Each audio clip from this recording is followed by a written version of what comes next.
Hey you guys, it's Peter, and welcome to my channel, Peterisms, where I tell stories of my life and just little things that I have learned as I have grown into the person that I am today. Happy Friday. Okay, today I brought with me Melody Beattie's book, Journey to the Heart, because I thought that I would read from something different today. I haven't read from this book in quite some time. It's been at least over a week, so I thought that we would go to December 6th, which is today, and see what the meditation is, and then maybe go back over the past couple days and see what the meditations are and pick a meditation. Okay, today, this is November. Hold on a second, let's get to December. December 6th. Oh my God, we're getting to the end of the book. It's almost the end of the year. December 6th, discover true power. Okay, let's see what some of the past ones are. Life can be fun. You decide, that's December 4th. Let go of leftover guilt. Ooh, that could be one. Learn to visualize your path. Let's read Let Go of Leftover Guilt from December 3rd. I think this will be a good one. December 3rd, let go of leftover guilt. Why do you feel guilty when you're doing what you've been led to do? That nagging, gnawing feeling of guilt is leftovers. Leftover from another period when we didn't love ourselves. It's leftover from another time we didn't trust ourselves. Leftover from another place when we didn't know life could be fun, easy, natural, and joy could be ours. Feeling guilty and anxious about that new thing you're doing, that new place you're going, that new adventure you're on is part of your resistance to the lesson. Wow.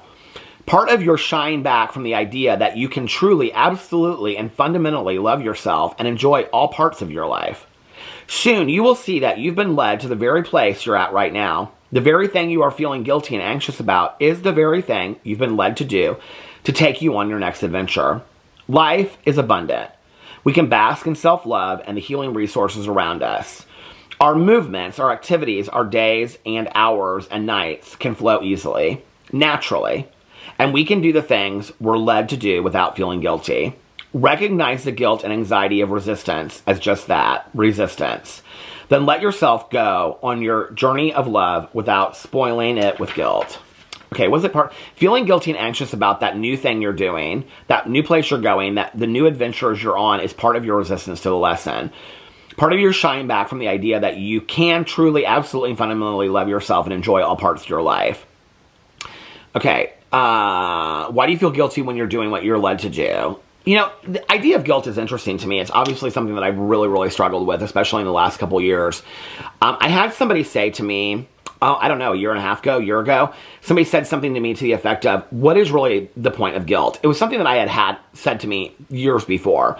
But it felt new when somebody said it to me, and they said, you know, like, really, what purpose does guilt serve in your life? Like, where is it getting you to? Is it getting you to, is guilt achieving anything for you? And it was really something I really had to think about, you know? I think that sometimes we equate guilt to responsibility, but that's not necessarily the case. One of the ways that it's really helped me understand guilt is that my mom, because my mom got sober after I did and was fully aware that she drank while I was growing up and things like that, and was her interactive addiction when I was growing up, that my mom had a lot of guilt over my being an alcoholic and an addict. She believed that had she not been an alcoholic and that she hadn't genetically passed it on to me, or she would also say if she didn't drink around me and things like that, then maybe I wouldn't have been an alcoholic.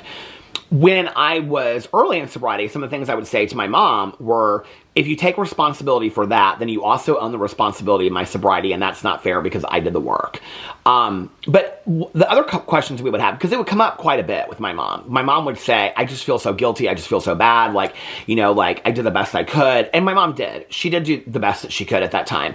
You know, it's one of the things I think my mom struggled with the most was that she constantly went back to the things that she couldn't change. You cannot change the past, you know?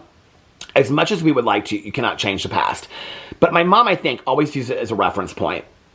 When I was 4 years old or 6 years old or whatever, and something would happen. And, for example, there was a Christmas that, I've talked about this before, that on Christmas Eve, we were coming back from my aunt's house and my mom put a car in the ditch. And my mom, I mean, until she passed away, like months before that, she would still bring it up. She felt so guilty about it.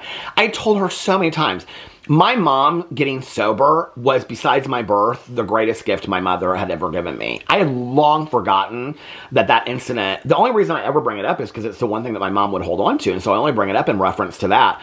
But it was something I had so long ago let go of, My mom held on to it. My mom held on to the guilt of that. Because I think that for her, it was like if she could go back in time and she could change that, then things would turn out differently. Well, she couldn't. She couldn't go back and change things. So in that situation, feeling guilt was completely, it served no purpose. Taking responsibility and taking accountability for things that have happened in your past is not the same as guilt. Guilt is a shitty feeling you have for not being able to change things in the past. That's just the truth. Taking accountability and responsibility for things that have happened in your past or things that you've done or things that you're responsible or accountable for, okay, is taking ownership over it and saying, I wish that I could go back and I could do things differently, or I'm sorry that those things happened, but I've learned from those things and I'm not the person that I was today. Or I'm sorry that you were affected by my actions or whatever. That's what taking accountability is, and growing from that. Looking at that situation and growing from it. Guilt serves absolutely no purpose whatsoever. Guilt is just a shitty feeling that we have. So when we say things like, I feel guilty for, that doesn't, and I've talked a lot about this with my sponsor and my therapist and friends of mine, whatever, when we say things like, I feel guilty for, I think sometimes we think that translates into, I feel responsible for, okay? But saying, I feel responsible for a situation or an action or whatever, the ending of a relationship or something like that, to say, I feel responsible for that is completely different than saying, I feel guilty for that. Those words are not interchangeable, okay? Guilt is an emotion. A responsibility is an action. So, they're completely two different feelings, right? Like when you say, I feel guilty for this, feeling guilty is not taking ownership. It's not taking accountability. It's just a shitty feeling response. And I'm sorry, I don't usually cuss over here, but it's appropriate. It's just a shitty feeling response to something that happened in the past that we can't change. I mean, there have been things in the past that I have felt, guilty about, but I wasn't even at a point to take responsibility for them yet. I just allowed myself just to sit in the guilt and the shame of it. The way through guilt and shame is by taking accountability, is by looking at that thing and saying, this is what happened. This is my part in it. This is what I did in this situation, and I need to own up to it, take responsibility, look at that situation so that it doesn't happen again, because I don't want it to repeat itself, okay? What can I change today? What can I do differently so that doesn't happen? That's responsibility. Guilt is wallowing in it and saying, woe is me, woe is me.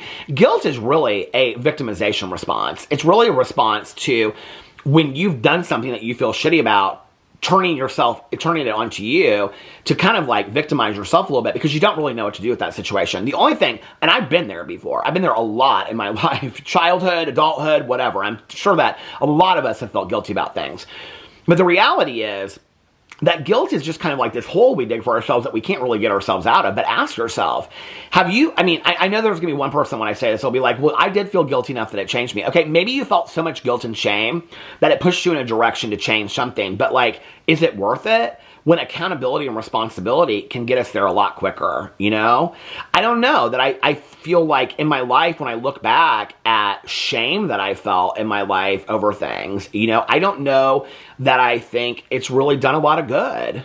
I don't know that it's really helped in any kind of way, except for maybe bring me to the resolution that there were things I needed to take accountability for. There were things that I needed to take responsibility for. There were things I needed to look at. I think maybe that is where shame brought me, but I had to feel a lot of shame to get me to that point. Today, it's a lot quicker for me. Today, I have people around me that will say, like my sponsor, this is an opportunity for change and growth. Do you want to take it? And I say this a lot. Sometimes I'm ready to, and sometimes I'm not. But to sit and continue to wallow in shame. I think also, having had some huge things happen in my life that I have felt a lot of guilt over, it really minimizes the smaller things in my life that I felt guilty for years and years and years. And I'm like, okay, these are huger things, right? And so it really puts it in perspective.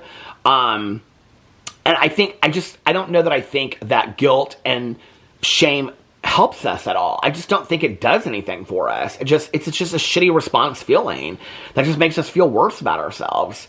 And I think that it just keeps us stuck. I just think shame and guilt keep us stuck. They don't help us. They don't help the other person. It doesn't help them move through it anymore that we feel shameful, at all. I mean, maybe sometimes it's like if somebody expresses shame, but then if somebody says to you, I feel like ashamed for what I did to you, that might make us feel good about it. But think about it, right? Like, if that doesn't lead to them taking accountability, and then you say to them, what do you feel ashamed for? Well, I feel ashamed for hurting your feelings and breaking up with you and doing these. I'm just using that as an example, okay? That's a minimal example. If they say, I feel shame because of the way that I broke up with you, like let's say if somebody broke up with you through text. I feel ashamed that I broke up with you through text and I didn't look to you face to face. I feel ashamed of that, right? But then that process is also them taking accountability because they're saying to you, this is what I did, it wasn't right. It's not just sitting in shame. Anybody, just sitting in shame and guilt does no good whatsoever. It's the process of working through the shame and guilt to the point of taking responsibility and accountability. That's the end result of where we want to get to, you know? It doesn't mean that after you take responsibility that you're not going to still feel guilty for a situation, but then it's not a purposeless emotion that we're feeling anymore because we're working through it. I don't know that it heals anybody to just sit in a shitty emotion for the rest of your life. It doesn't mean that you don't have a right to feel that. I say that all the time. Feel your feelings. Feel guilt. Feel shame. Feel remorse. I think remorse is a lot different than guilt and shame. And I think remorse gets us to accountability and responsibility a lot faster than guilt and shame do. But I also don't think that it does anybody any good to just sit in, like, even anger, okay? I think it's appropriate for me to be angry at times or sad, but I don't want to sit in anger and sadness 24 hours a day. I don't think that's healthy for anybody.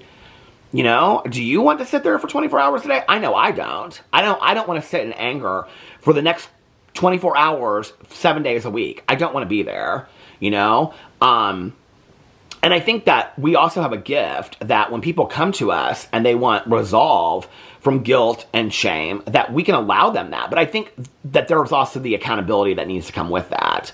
So if you're wanting to move out of shame or guilt, also, what is it that you feel that for, you know? I think the other thing is that I have felt shame in my life for things that I didn't have any responsibility for whatsoever. It didn't have anything to do with me. You know, they were maybe things that were done to me, and they were things that, but I wasn't in it. I wasn't part of that. But that was my only way of processing it, was to feel shame related to that. Don't own somebody else's shit. I think that's one of the greatest lessons I've learned, you know, is it's not my responsibility to take on somebody else's behavior. Like, I can't change that for them. I can't own them for that. And I definitely am not going to feel shame for things that happened to me that I didn't ask for, that I had no part in. You know what I mean? Like, things from when I was growing up as a kid is, you know, what I'm talking about, really. I think that I really struggle with that a lot, looking at it and being like, what's different about me? Why did that happen to me? What about me? I think that's one of the things that I like really hung on to, you know, whether it was growing up in an alcoholic home or being bullied or worse things than that. I think I asked myself the question a lot in my life, what about me? Why me? What makes me different that this happened to me? And, you know, the more I talked to people, what I realized was it wasn't just me. It was a lot of people, you know, and I think that like helped in some way, made me feel like I wasn't all alone and it wasn't specifically about me. And what I realized was if it wasn't really about me, then it was really about somebody else. And then I'm not going to assume somebody else's shame. I'm not going to take that on, you know, and that was a way for me to move out of some of that shame as well. But I think that shame and guilt are really like, especially, you know, like guilt, like with my mom, she felt so guilty for things that she could never change. For her whole life, she felt that way. And I think to some degree, her feeling guilty gave her some sense of control over those things that she couldn't change. But what good did it really do? You know, what good did it do for her to continue to bring up? I mean, I can remember the Christmas before my mom passed away, you know? We were in Gatlinburg, Tennessee. I was just talking about this on my Peter Does Stuff channel because we used to go to Gatlinburg, Tennessee every year. I can remember her bringing it up. Do you remember that Christmas with Grandma in the ditch? And I was like, why are you bringing this up? Like, what good does it do? I mean, I was 6 at the time or something, okay? I mean, my mom passed away when I was 35, so, I mean, 29 years later, like, you're holding on to this? You can't change it. You're sober today. That's what you can change, see? That's the accountability part. Take those situations and that you feel guilty about, do something different and change instead of just choosing to sit in it. That's the power that you can do something with. So, I guess that's the power of guilt. I don't know. Anyway, let me know what you think in the comment section below. I love you guys, and I will see you tomorrow. Bye.